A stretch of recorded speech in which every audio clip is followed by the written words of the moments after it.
দোয়াটা শুনে বুঝতে পারছেন সকলে হয়তো ফজরের আজান হচ্ছে। গহীন অন্ধকারে হেঁটে যাচ্ছি,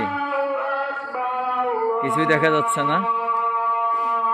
প্রথমত মসজিদের সামনে ছিলাম,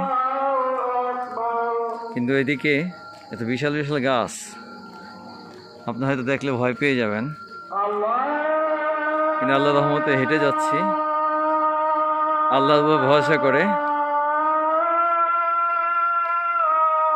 তো যদি কারো কখনো এরকম হয়ে যায় যে অন্ধকার একা একা রাস্তা চলতে হবে, তখন আপনারা কি করবেন? প্রথমত যেটা করে সেটা হচ্ছে শরীর বন্ধ করে নিতে হবে, আয়াতুল কুরসি পড়ে, সূরা বাকারার শেষ 3 আয়াত পড়ে, শেষ 2 আয়াত পড়ে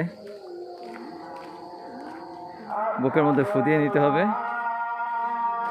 তারপরে হচ্ছে আল্লাহু আকবার বলতে বলতে রাস্তা চলতে হবে। কারণ আল্লাহু আকবার যখন বলা হয় তখন জিন জাতি যত প্রকার খারাপ দেওদারম আছে, আল্লাহু আকবার ধ্বনি শুনলে এরা দূরে চলে যায়। তো যদি জোরে না বলতে পারেন আস্তে আস্তে বলবেন, আস্তে আস্তে বলতে বলতে পথ চলবেন, ইনশাআল্লাহ কিছুই হবে না। আমি এখন গ্রামের রাস্তায় চলছি, গ্রামের রাস্তা একেবারে, রাস্তা যদিও পাকা কিন্তু একেবারে নীরব, শুনশান নীরব। মসজিদে আজান হচ্ছে, ফজরের আজান।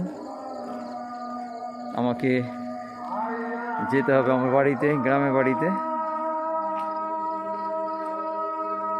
দেখছেন কিচ্ছু দেখা যায় না, লাইটটা যদি জ্বালাই একটু টর্চ দিয়ে দিই তাহলে দেখেন কি অবস্থা।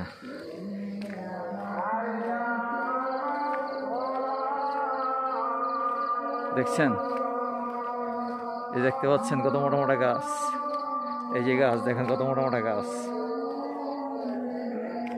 এই জঙ্গল আর সেই জঙ্গল।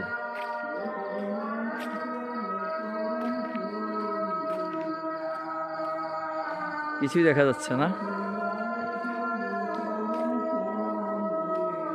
লাইটটা দেওয়া তো এখন আমার পথ চলা একটু সহজ হচ্ছে। পথের মধ্যে কিছুটা গর্ত আছে,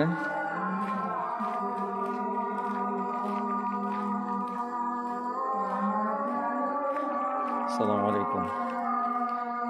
কিছু কিছু মানুষ উঠেছে, মসজিদের দিকে যাচ্ছে, নামাজ পড়বে। আমি আমার গন্তব্য গিয়ে নামাজ পড়বো ইনশাআল্লাহ।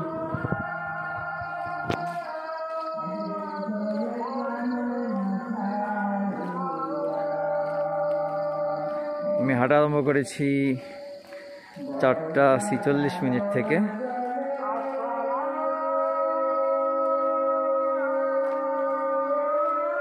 ভিডিওটা আসলে আগে করি নাই, একটু পরেই করা আরম্ভ করেছি। এখন হচ্ছে 5:05। এই যে গাছের রাস্তার পাশে এই যে গাছগুলো দেখতে পাচ্ছেন, পুরো বাগান আর বাগান, রাস্তার দুই পাশে বাগান, যে পাশেও বাগান।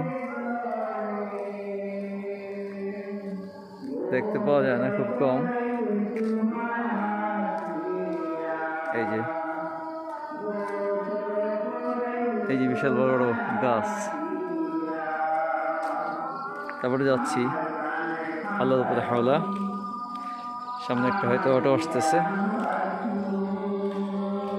আজকে এই পর্যন্ত রাখছি। অন্ধকারে হাঁটার অভ্যাস আছে, ইনশাল্লাহ ভয় পাবো না। আপনারা যারা চলবেন তারা ভয় পাবেন না। এভাবে চলতে হবে, আল্লাহর নাম নিয়ে চলতে হবে।